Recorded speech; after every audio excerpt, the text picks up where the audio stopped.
da, Meithrinfa Siwgr Plwm. Wyt ti'n barod i ddysgu llythrennau lliwgar?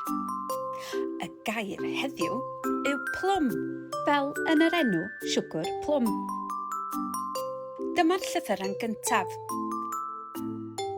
P. P. Plwm. Beth arall sy'n dechrau gyda P? Picnic! Ia, picnic. Mae picnic yn dechrau gyda P hefyd.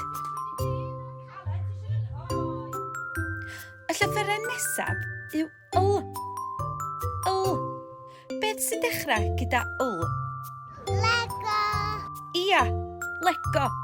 Mae Lego yn dechrau gyda L. Tybed beth yw'r llythyren nesaf? W. W. Beth sy'n dechrau gyda W? Wow! Wal. Ydy, mae wal yn dechrau gyda W. A beth yw'r llythyren olaf? Y llythyren olaf yw Wyt ti'n gallu meddwl am rhywbeth yn dechrau gyda Mochyn!